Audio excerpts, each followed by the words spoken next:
Every business, no matter how big or small, has to pay its bills. It's just a fact of life. But what happens when a bill is wrong?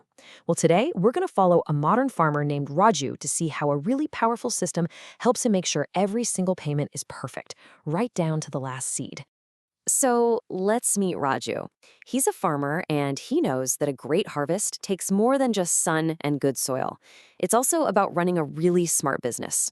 And to make sure he's paying for all his supplies correctly, he uses this special tool that we're about to dive into. At the heart of our story today is something called invoice verification. I know it sounds a little corporate, but all it really means is checking the bill. You look at what your supplier sent you and you make sure every little detail, the price, how much stuff you got, is all correct before you send them any money. It's like the final quality check before you pay. Okay, so to really understand how Raju checks his bills, we first need to see how the whole thing starts. Let's follow the journey of a simple order for seeds from the very beginning. It all kicks off on day 1. Raju places an order, and that creates something called a purchase order. A few days later, the seeds show up at the farm, and he confirms he got them. That step is the goods receipt. And finally, a couple of days after that, the bill, or the invoice, arrives in his inbox. These 3 things, the order, the delivery, and the bill, they are the foundation for everything we're about to do. All right, now for the main event, checking that bill. This is where Raju fires up his special tool, a function in his business software that's known as MIRO. It is built for this one specific job. And getting started is actually a piece of cake.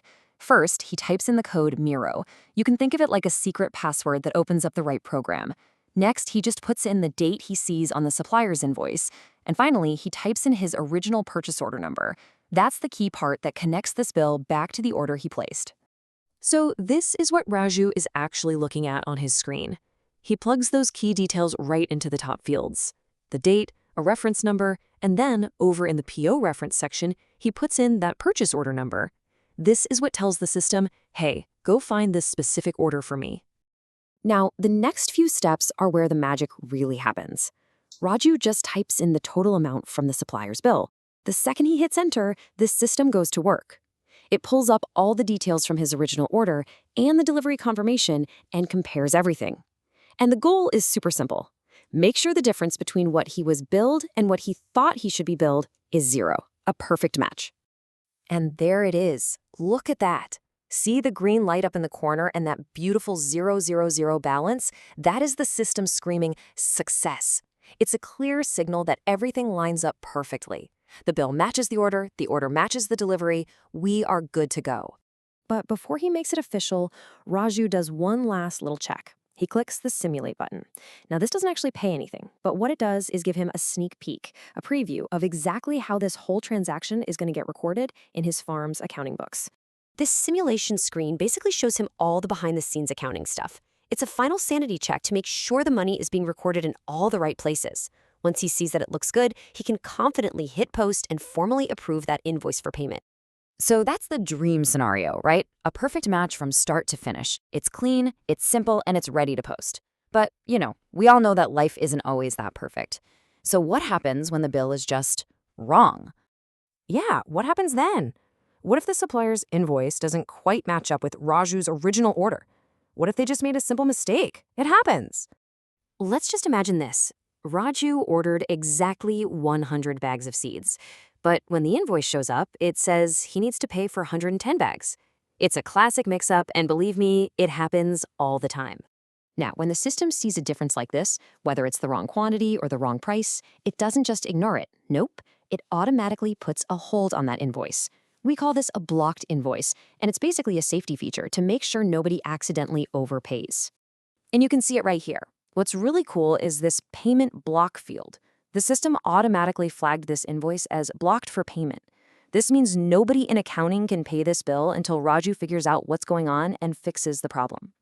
The good news is, fixing this is just part of the process. So let's take a look at how Raju can find the problem invoice and release it for payment once everything's been sorted out.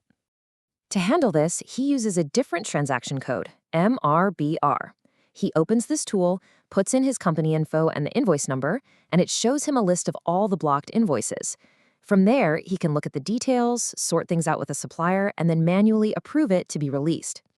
And that little green flag, that's the all-clear signal we're looking for. It means the invoice has been successfully released over to the finance team. The block is officially gone, and that bill is now in line to get paid. Problem solved. So, that's how the system works, like a safety net, catching errors and letting Raju fix them. It's pretty clever. But what if there was a way to avoid these problems altogether? What if he didn't even have to check bills in the first place? Well, it turns out there's an even smarter way to handle payments. This next level process is called Evaluated Receipt Settlement, or ERS, and honestly, it's a game changer. It's basically an agreement you make with your supplier to just skip the invoice completely. The system is set up to automatically pay them based purely on what you marked as received. No paper, no manual checks. And the benefits here are just huge. I mean, think about it.